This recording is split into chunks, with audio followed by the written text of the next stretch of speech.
রোকেয়া সাখাওয়াত হুসাইনের সুলতানাস ড্রিম, যেটা 1905 সালে লেখা হয়েছিল, এটার এত মাল্টি লেয়ার্ড একটা ইন্টারপ্রিটেশন হতে পারে।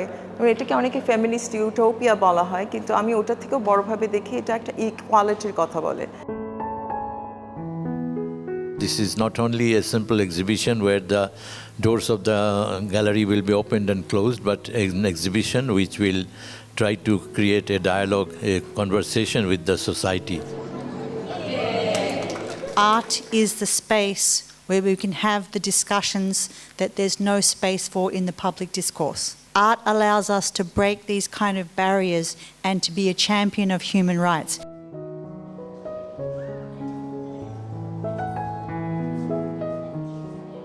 যে স্বপ্নগুলো সুলতানার টেক্সট বুকে আছে, তো সেইগুলো যখন আমি পড়ি, আমার টেক্সটের বাইরে যে একটা ভিজুয়াল তৈরি হয়, সেইটাকে আমি আমার কাজে আনার চেষ্টা করেছি।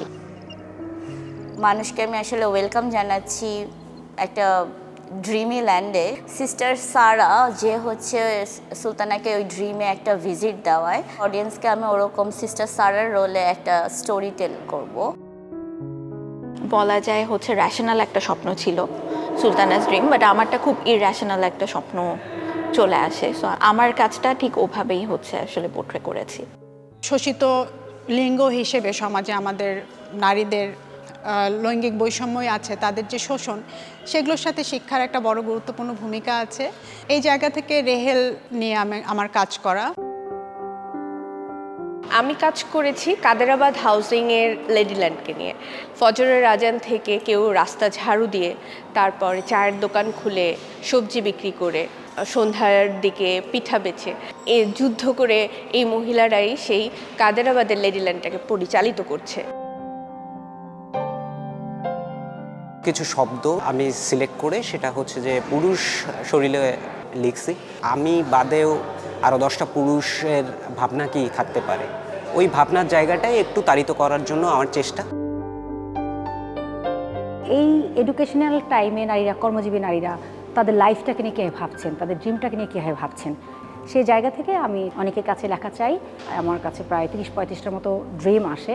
সেই ড্রিমগুলোকে আমি পিক করে আমি আমার ভাবনা এবং তাদের ভাবনার সাথে কম্বাইন করে কিছু পেইন্টিং করার চেষ্টা করেছি।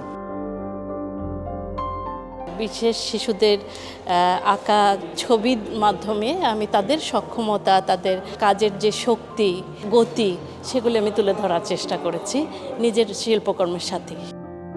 আমার এই কাজে হচ্ছে আমি এখন যে বাস্তবতায় আছে ওইটাকে রিলেট করার চেষ্টা করছি সুলতানার ড্রিমের সাথে। নারীদের যে ক্ষমতার কেন্দ্র বা পুরুষতান্ত্রিকতা, এগুলোকে এক ধরনের প্রশ্ন করে করা। এই একবিংশ শতাব্দীর একজন পুরুষ ভুলক্রমে সেভাবে যদি সুলতানার লেডিল্যান্ডে চলে যায়, সে তো আর বাহিরে বিচরণ করতে পারবে না, তাকে ঢুকতে হবে মর্দানাতে। ওটা হলে কেমন হতো, এই কল্পনার জায়গা থেকেই আমি আমার এই প্রজেক্টটা করেছি। নারী হিসেবে আমি আমাদের জীবনের প্রতি পদক্ষেপে যে বাধাগুলো, সেটাকে সুই সুতায় তুলে ধরার চেষ্টা করেছি। হাজং ভাষায় তকলে ফুল বলি, ওই ফুলের সাথে তুলনা করেছি যে বাধাগুলো, সেটাকে আমি কেচির মাধ্যমে তুলে ধরার চেষ্টা করেছি।